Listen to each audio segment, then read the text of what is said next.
मुंबई में उद्धव शिवसेना की 12 अक्टूबर को शिवाजी पार्क में दशहरा रैली है और दशहरा रैली को लेकर जगह जगह पे पोस्टर लगाए हुए हैं महाराष्ट्र के भावी मुख्यमंत्री उद्धव ठाकरे। और कहीं ना कहीं इस पोस्टर को लेकर महाविकास आघाड़ी में तनाव की स्थिति बनी हुई है। हमारे साथ हैं शिवसेना शिंदे गुट के नेता राजू वाघमारे जी। ये जो पोस्टर वार चल रहा है उद्धव जी की तरफ से भावी मुख्यमंत्री, उसको लेकर आप कैसे देखते हैं? देखिए, उद्धव जी को वो जैसा शेर के मुंह को खून लगता है, वैसा मुख्यमंत्री पद की लालसा और खून उनके मुंह को लग गया है और इसीलिए उनका ये कहना है कि उन्हें ही मुख्यमंत्री बनना है। और रही बात महाविकास आघाड़ी की, तो कांग्रेस ने ये तय किया है कि उद्धव ठाकरे कभी भी मुख्यमंत्री नहीं बन सकते, क्योंकि पवार साहब ने तो खुद के उनके बुक में लिखा है कि कभी भी मंत्रालय में नहीं आने वाला मुख्यमंत्री है। तो इस तरीके का मुख्यमंत्री कोई बनने नहीं दे रहा है और उनकी जो मनीषा है मुख्यमंत्री बनने की, वो इतनी उनके ऊपर हावी हो गई है कि अभी पोस्टर तक उन्होंने निकाले। इसके पहले खाली बातें चल रही थी कि मुख्यमंत्री का चेहरा दिखाओ, फिर हम बताते हैं, हम पाठिंबा देते हैं। अभी खुद का पोस्टर, जैसे गली में नया जो कोई राजनीति में आता है, वो नया आदमी जब भी पोस्टर लगाता है कि भावी आमदार, अभी वो स्थिति में उद्धव साहब खुद को गिरा रहे हैं कि भावी मुख्यमंत्री करके अपने आप को बताने की कोशिश कर रहे हैं। तो इससे साफ जाहिर है कि महाविकास आघाड़ी में पूरी तरह से अनबन मची हुई है। कांग्रेस तैयार नहीं है। कांग्रेस ने अंदर की सूत्रों की खबर है कि नाना पटोले जी को मुख्यमंत्री पद का चेहरा कांग्रेस करने वाली है। और रही बात शरद पवार साहब की, तो सुप्रिया सुले जी को पहली महिला मुख्यमंत्री बनाने का मंसूबा उनके दिमाग में है। तो उद्धव साहब का नंबर तो आने का सवाल नहीं आता है। और रही बात चुन के सीट कितने आने की, तो लोकसभा में आपने देख ही लिया कि उद्धव साहब के कितने सीट आ गए। तो कांग्रेस और एनसीपी के मुकाबले इनके सीट भी नहीं आने वाले हैं। तो इनको मुख्यमंत्री कौन करेगा? हरियाणा चुनाव में बीजेपी की जीत की हैट्रिक के बाद मुखपत्र सामना में संपादकीय में शिवसेना ने कांग्रेस से पूछा है कि आप आने वाले विधानसभा चुनाव में मुख्यमंत्री का चेहरा घोषित कीजिए, और जो भी चेहरा घोषित करेंगे हम उसके साथ चुनाव में जाएंगे। इसे आप कैसे देखते हैं? देखिए, ये सामना में जो लिखते हैं जो संजय राउत जी, उनको कितने मुंह है पता नहीं चलता है। रावण को तो भी 10 मुंह थे, संजय राउत को तो 10 से भी ज़्यादा मुंह है। क्योंकि एक बार अगर वहाँ बोलते हैं कि हम उसको पाठिंबा देंगे, फिर दूसरी जगह यही बात करते हैं कि उद्धव साहब के जैसा कोई चेहरा है ही नहीं मुख्यमंत्री पद के लिए। तो इन्होंने पहले तय करना चाहिए कि भाई तुमको क्या चाहिए, तुमको पाठिंबा देना है महाविकास आघाड़ी के मुख्यमंत्री को या खुद को मुख्यमंत्री उद्धव साहब को बनाना है। तो ये लोग तय नहीं कर सकते, क्योंकि इनका जो लालसा है वो हावी हो गई है, तो इनको कुछ दिखाई नहीं दे रहा है। और महाविकास आघाड़ी ने यह तय किया है कि उद्धव साहब किसी भी हालत में मुख्यमंत्री पद पे नहीं बैठेंगे। और रही बात पूरे महाविकास आघाड़ी की, क्योंकि ये सभी जन शेख चिल्ली के सपने देख रही है, क्योंकि सत्ता में तो महायुति आने वाली है। जिस तरीके से हमारे लाडले मुख्यमंत्री और इस महाराष्ट्र का लाडला भाई आदरणीय एकनाथ राव जी शिंदे साहब जिस तरीके से काम कर रहे हैं, तो उस तरीके से महायुति की जो आघाड़ी है वही फिर से सत्ता पे आने वाली है। पिछले विधानसभा चुनाव में एनडीए के साथ शिवसेना उद्धव जो है मिलकर चुनाव लड़ी थी, और उसके बाद वो मुख्यमंत्री पद को लेकर ही एनडीए से अलग हुए थे। और अब जो है मुख्यमंत्री पद यहाँ पे जो है उसकी मांग कर रहे हैं और दिल्ली तक गए हैं। और उन्होंने कांग्रेस से पूछा भी कि आप अब इसके बारे में घोषणा कीजिए कि सीएम कौन बनेगा। तो कहने के क्या अब उन्हें अपनी गलती का एहसास हो रहा है और छला महसूस कर रहे हैं वो? नहीं, उनकी गलती का एहसास क्यों? जो उबाटा है वो कटोरा लेके दिल्ली में गए थे भीख मांगने के लिए कि हमको मुख्यमंत्री बना दीजिए। अभी उनको क्या है उसमें? अभी पोस्टर लगा रहे हैं, 10 बार बोल रहे हैं कि हमको मुख्यमंत्री बनाओ। ऐसा कोई मुख्यमंत्री तो बनता नहीं है, लेकिन अभी उनको कौन समझाएगा? और रही बात, अगर सरकार इनकी आई तो ये मुख्यमंत्री बनेंगे। अभी सरकार आने का तो नामो निशान है नहीं।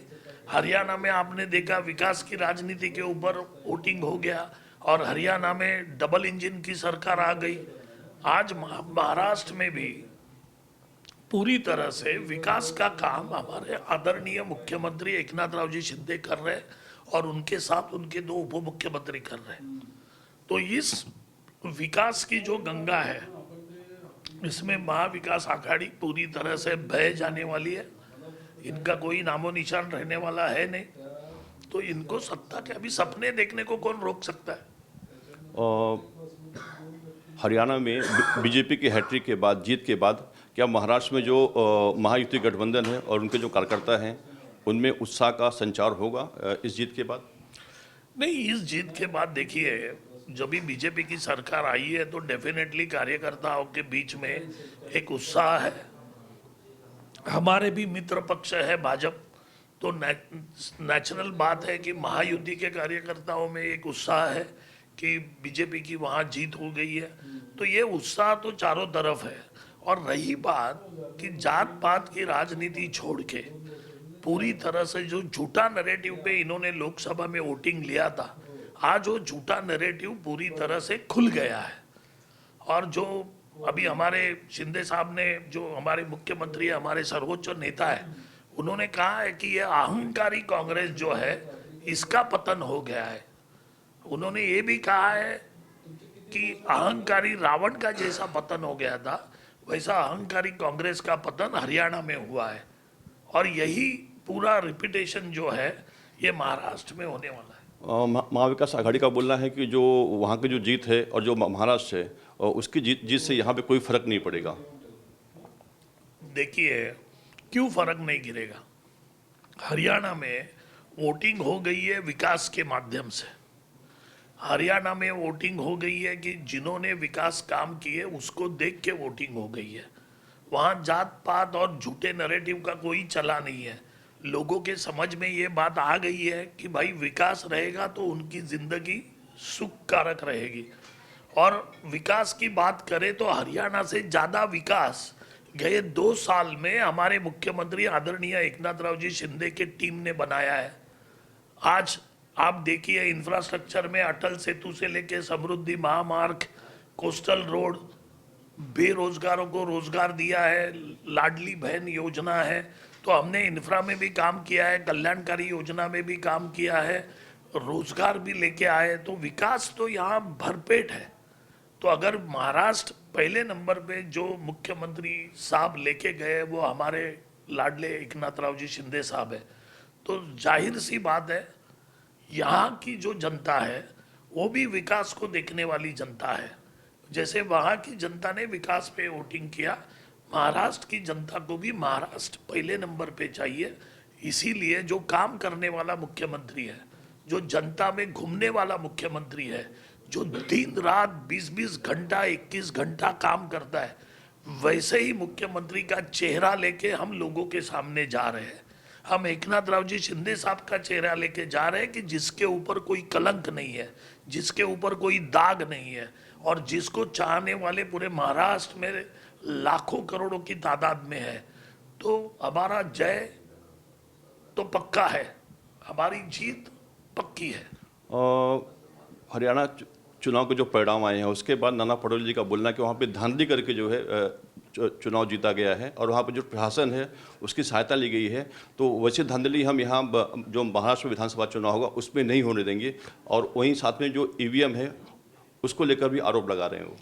देखिए, जब ही कांग्रेस उधर निकाल के बाद कांग्रेस शुरू में अच्छी तरह से कांग्रेस को सीट मिल रहे थे, कांग्रेस आगे बढ़ रही थी, तभी यही कांग्रेस वाले जिलेबी बांट रहे थे, लड्डू बांट रहे थे, फटाके फोड़ रहे थे, ढोल बजा रहे थे। तभी ये ईवीएम अच्छा था, तभी ईवीएम में कुछ धांधली नहीं थी क्योंकि कांग्रेस आगे थी। और जैसे ही कांग्रेस पीछे गई तो ईवीएम में धांधली हो गई। अब ये बच्चे लोग को भी समझता है कि ये गलत बातें कर रहे हैं, बट अभी इनके पास दूसरा चारा भी नहीं है ना कांग्रेस वालों के पास। इसमें और एक एंगल की कांग्रेस बात कर रही है, जो दिल्ली कांग्रेस के जो प्रवक्ता बात कर रहे हैं कि जो बैटरी है वो 60% कम चार्ज हुई थी, और तो इसलिए वो जहाँ कम चार्ज हुई थी वहाँ उन्हें जो है वोट अच्छे मिले हैं, और जहाँ 99% चार्ज हुई है वहाँ पे वोट कम मिले हैं। इसको लेकर क्या बोलेंगे आप? अभी देखो, ये सवाल पूछते पूछते भी आपको हंसी आ रही है, तो ये हंसी इस देश में हर इंसान को आ रही है कांग्रेस के इस बयान के बाद वजह से, कि बैटरी ज़्यादा चार्ज है। अभी बैटरी आपकी पूरी चार्ज है आपके मोबाइल फ़ोन में, तो मोबाइल फ़ोन का अलग काम होता है और बैटरी आधी होने के बाद मोबाइल फ़ोन का काम अलग होता है। काम तो वही होता है ना। तो ये क्या क्या बातें करते हैं। अभी कांग्रेस पूरी तरह से बौखला गई है हार की वजह से। उनकी बातों के ऊपर ध्यान देना अच्छा नहीं। क्या कांग्रेस की हार की एक वजह ये भी हरियाणा में है कि आप आपसे जो है पार्टी में भीतरघात हुआ, आपस में जो है नेताओं का का जमा नहीं, और दूसरी बात है वो सिर्फ जाट उटक चक्कर में पड़े रहे, और बीजेपी ने जो है बाकी जातियों को मिलाकर 100 से इंजीनियरिंग का फार्मूला तैयार किया जिससे बीजेपी को जीत मिली वहाँ पे। नहीं, हरियाणा का अगर आप देखते हो तो जाट जो मतदाता है उनकी 10 सीटें हैं जिसको जाट लैंड कहा जाता है, उसमें से 5 सीटें जो है वो बीजेपी को भी मिल गई।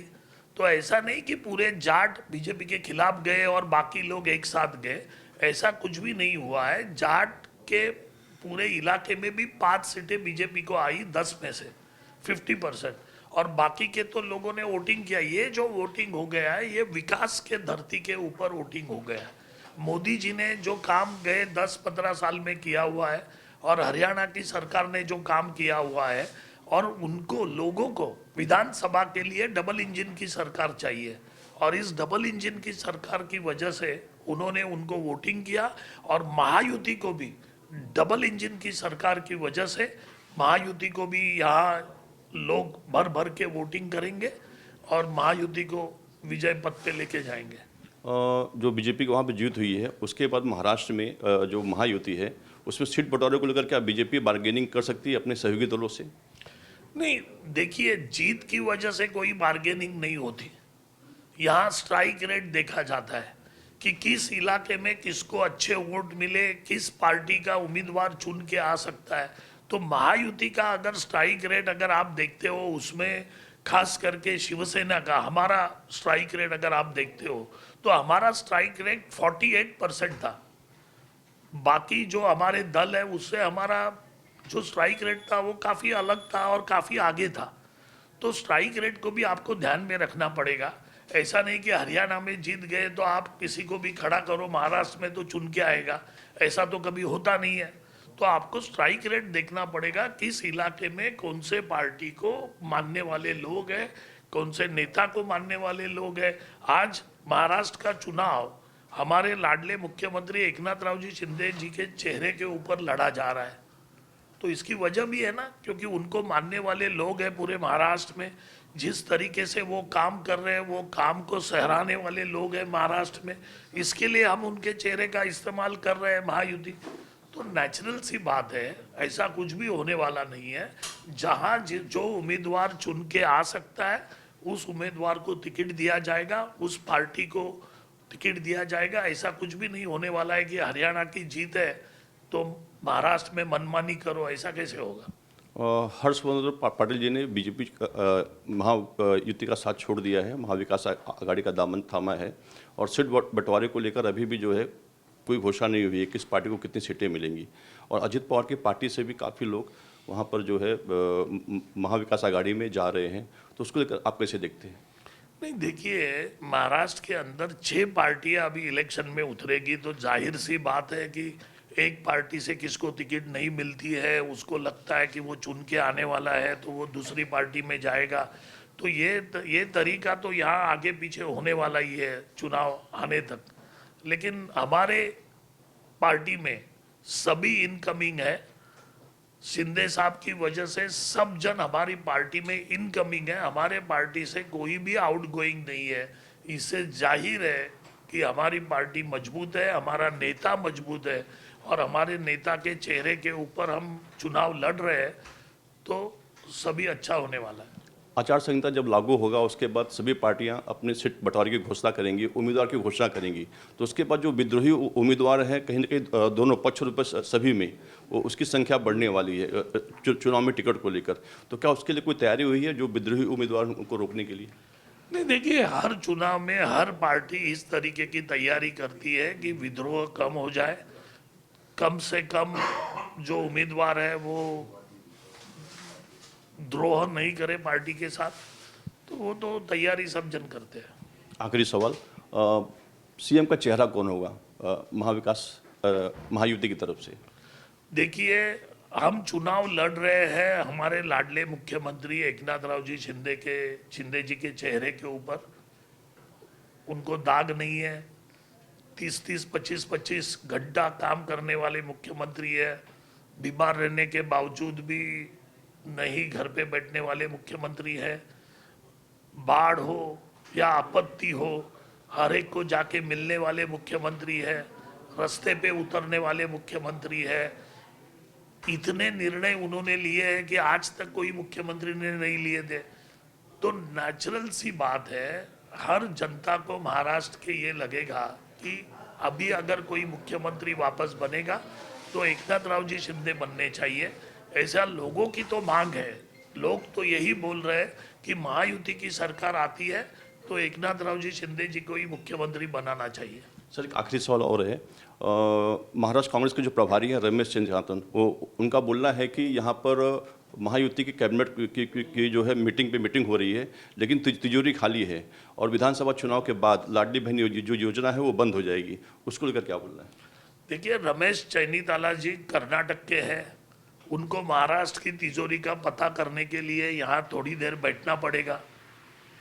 यहाँ की स्थिति ऐसी है कि हमारे ऊपर जो कर्जा है वो सिर्फ और सिर्फ 18% है। कोई भी स्टेट अपने जीडीपी के 25% तक कर्जा ले सकता है। अभी हम 18% पे पहुंचे हैं। और रही बात लाडली बहना की, तो लाडली बहना के लिए 46,000 करोड़ का बंदोबस्त बजट में हमने करके रखा है। तो बंद होने का तो सवाल नहीं आता। यही बात है ना विरोधियों की कि इनके पास अभी मुद्दा नहीं है, तो लोगों को भड़काने के लिए झूठा नैरेटिव फैला रहे हैं। लेकिन हमारी सभी बहना को ये मालूम है कि उनका जो लाडला भाई है एकनाथ राव जी शिंदे साहब और उनकी टीम, ये योजना कभी भी बंद होने नहीं देंगे। उसकी पूरी व्यवस्था हमने की है। तो कहीं ना कहीं जो लाडला भाव है, जो लाडली बहन योजना है, उसको कभी बंद नहीं होने देंगे। मनोज बीर सिंह के साथ अंजनी कुमार मिश्रा, आवाज़ इंडिया, मुंबई।